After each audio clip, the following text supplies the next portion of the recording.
How do we approach our sin? How do we approach God about our sin? These are questions that I've been grappling with my whole life. People have been grappling with their whole lives. You have been grappling with it your whole life. Religion has been grappling with this for thousands of years. And if you stick around, we're going to answer these questions through the Bible. So let's look at the text and we'll go into some context to answer these questions. So we're going to read today to help us out with this, 1 John chapter 1, verses 8 to 10. So let's read this together. If we say that we have no sin, we deceive ourselves, and the truth is not in us. If we confess our sins, he is faithful and just to forgive us and cleanse us from all unrighteousness. If we say that we have not sinned, we make him a liar, and his word is not in us. So something to know, we have to wrestle before we can figure out how to approach our sin in God. There's additional questions that we need to look at. We need to look at, why is it a big deal whether we sin or not? Because let's be honest, we all do sin, but why is it a big deal? The second thing is, why is it wrong for us to say that we haven't sinned when we did sin? Why is that wrong? Because we often, even when we do things, we deny it in our lives for maybe our safety. We're afraid to tell our parents, our loved ones, choose to deny it, or even we choose to deny that the behavior is wrong in the first place. Why is that even wrong in the first place? Especially if when we're trying to preserve our lives or our dignity or our character or the things around us. And why are we accused of calling God a liar if we say we didn't sin? Because we're not saying God's a liar. We're just lying about ourselves. So why would that be a bad? So this verse, these set of verses are said to answer those questions, because it talks about this very topic about saying if we have no sin, we deceive ourselves. If we confess our sins, we're forgiven. And if we say that we have not sinned, we make him a liar, and his word's not in us. So let's look into why these things are. So let's go into Romans chapter 2 real quick. So to answer one of our first questions, right, we talked about, why is it a big deal that we sin in the first place? And the reason why that is because God's wrath is upon those who sin, right? He saves up righteous judgment, who will render every man according to his deeds. So think about it, right? We're going to be held accountable for our sin. So one of the reasons we should be wary of it, that we should be running from it or responding to God for our sin, is because he's going to judge us. So keep this in mind, right?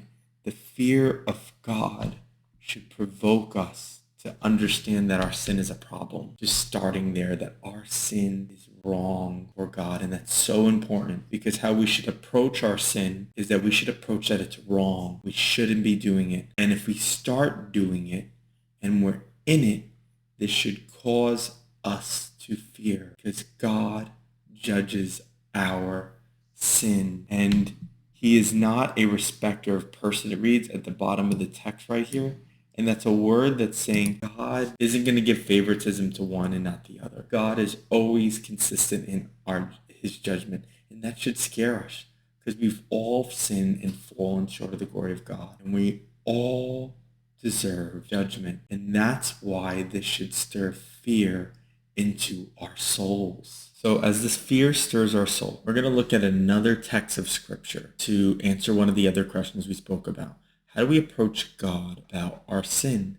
Because I mentioned before of, why is it a big deal that we lie and say that we have not sinned, or declare that we have not sinned and declare God a liar? Keep in mind is this, right? There's always tension in a relationship. When one party says they did not do anything wrong, while the other is saying they did, there's no peace in that. Even if the action is done, even if the issue of itself was resolved, but if one party refuses to say they were wrong in that matter, and the other party feels that they were wrong, the tension in the home does not leave until the party either A, confesses that their behavior was wrong, or B, the other party realizes their behavior wasn't wrong in the first place. So in this case with God, in our case, we're not going to be the ones right.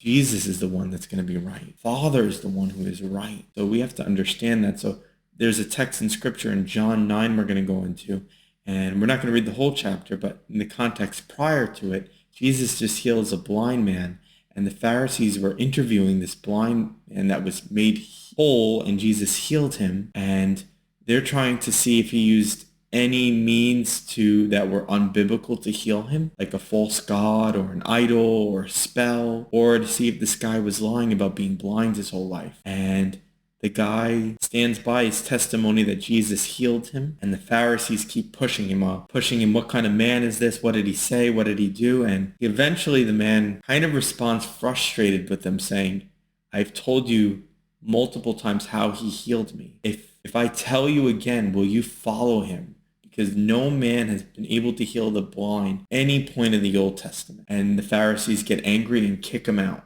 So when he's kicked out, he meets Jesus, and Jesus speaks to them and those who are outside listening into their conversation. So let's look at John 9, verses 34 to 41. And they answered and said unto him, Thou wast altogether born in sin.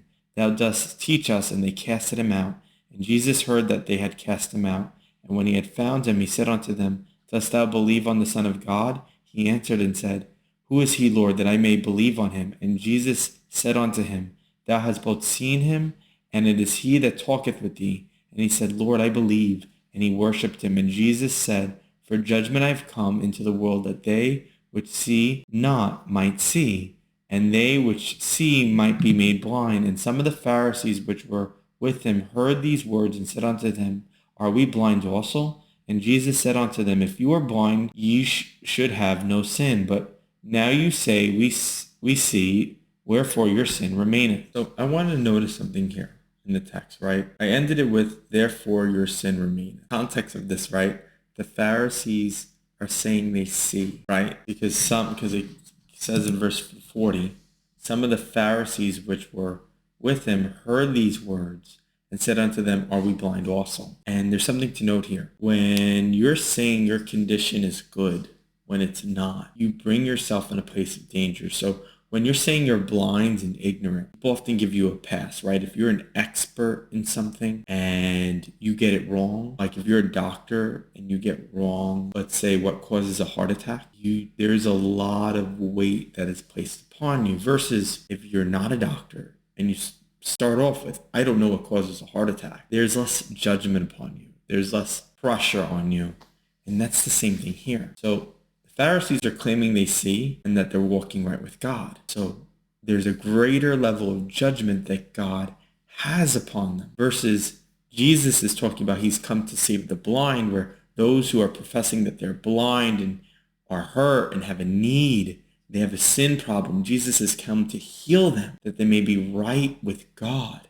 And that's why it talks about if we confess our sins, he is faithful and just to forgive us and cleanse us from all unrighteousness.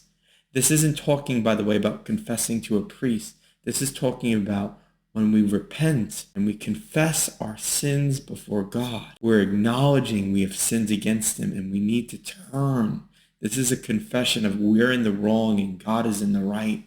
So when we believe on him and confess we are sinners, or even as believers, when we confess our sins to the Lord, we have to understand that brings us in a placement of acknowledging our wrong, and God forgives us. And that is something incredibly important, versus if we say that we have not sinned, it doesn't bring us to a place of restoration with God, but rather a level of contention and combativeness and judgment, because we are choosing to ignore our sin. So let's look at a text for an example of judgment that we talked about, where if we choose to say that we see when we do not see, when we choose to say we haven't sinned when we sinned, let's see someone doing that and God's natural response to that. So if we go to 1 Samuel 13, verses 8 to 13, it reads, And he tarried 7 days according to the set time that Samuel had appointed, but Samuel came not to Gilead, and the people were scattered from him.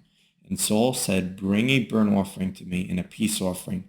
And he offered the burnt offering. And it came to pass that as soon as he made an end of the offering, behold, Samuel came, and Saul went out to meet him, and that he might salute him. And Samuel said, What hast thou done? And he said, Because I saw the people were scattered from me, and thou comest not within the days appointed. And the Philistines gathered themselves together at Michmash. Therefore I said that the Philistines will come down upon me in Gilead, and I have not made supplication unto the Lord. And I forced myself therefore to offer a burnt offering. And Samuel said to Saul, That is done foolishly, that has not kept the commandment of the Lord. which he commanded thee. For now the Lord have established thy kingdom upon Israel forever. But now the kingdom will not continue.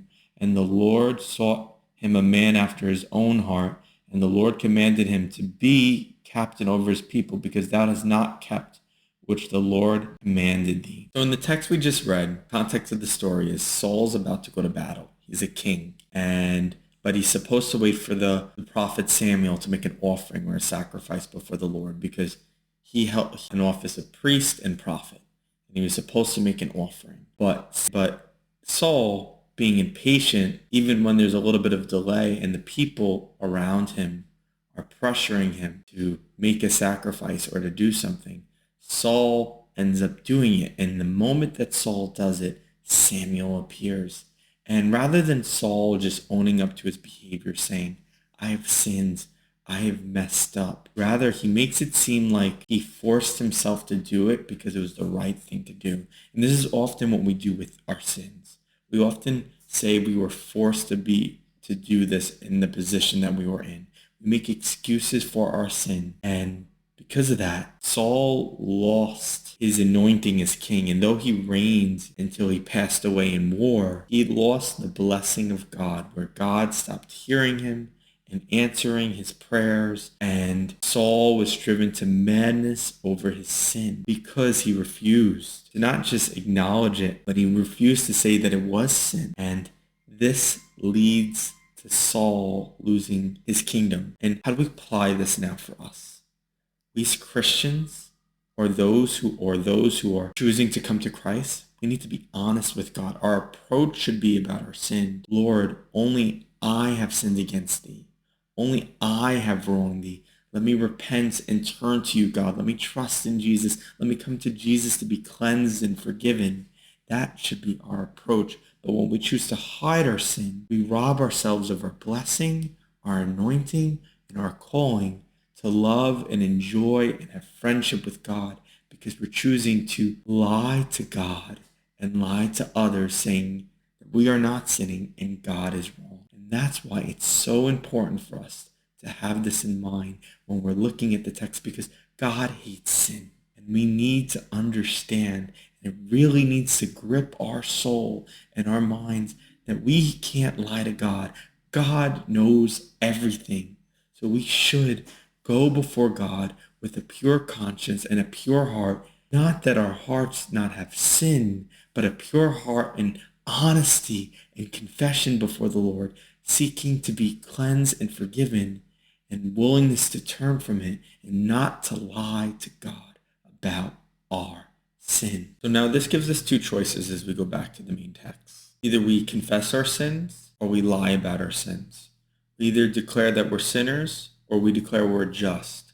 We either say that we confess our blindness and our need, or we say that we see when we're dead in our sins and we cannot see. Those are our only choices. We can either come out and make it seem like we had this burden and we needed to sin, and we lie before God, and then when we face before him at the judgment seat of Christ, we will be judged. Or we fall at Jesus' feet and confess what we've done and express our need for him and have us heal us. That we put our loyal faith in him.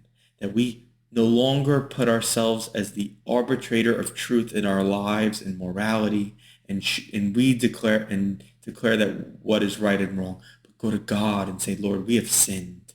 Lord, your truth, we have fallen short. Lord, clean us, cleanse us. We will follow your truth. You'll be the God of our lives. That we will no longer be the God of our lives. That we will have loyal faith in Christ. That we will not make ourselves the ruler of our country, but submit to the King. And that our faith and allegiance is not to ourselves or to another God, but to Christ alone. Because the Father has declared him King of Kings, Lord of Lords. And so we must, as the gospel, believe in the death, burial, resurrection of Jesus Christ, and see our need before him and get cleansed and forgiven by him by repenting and believing the gospel. Or the other choice is condemnation and judgment from the wrath of God, as we saw in Romans 2, because we declare God a liar and we're choosing to go to the court case with God and declaring him a liar. We either confess what we have done is wrong and our state is wrong, or we declare God wrong and will be judged according to God's law. That is what's important here. So as we close, we should get two things from it. How we should approach God. We should approach God honesty about our sin, and we should approach our sin with transparency before God and honesty and willingness to turn from it and to be like Jesus and to forsake it and to live holy lives before God. Because Jesus lived the perfect life and paid for our sins on our behalf by dying on the cross and cleaning us from our sins and rising from the dead, and now stands at the right hand of our Father as our advocate, which we'll go into the next Bible study. As we go to our advocate, we should approach our sin as wrong and something to turn from and confess. We should approach God with reverence because we have wronged him by breaking his law and must confess him to him and have us cleanse us through the Lord Jesus' blood and walk as he is in the light, that our sins could be moved, not just forgiven. So that's something we should have on mind as we approach our sin and how we approach God about sin.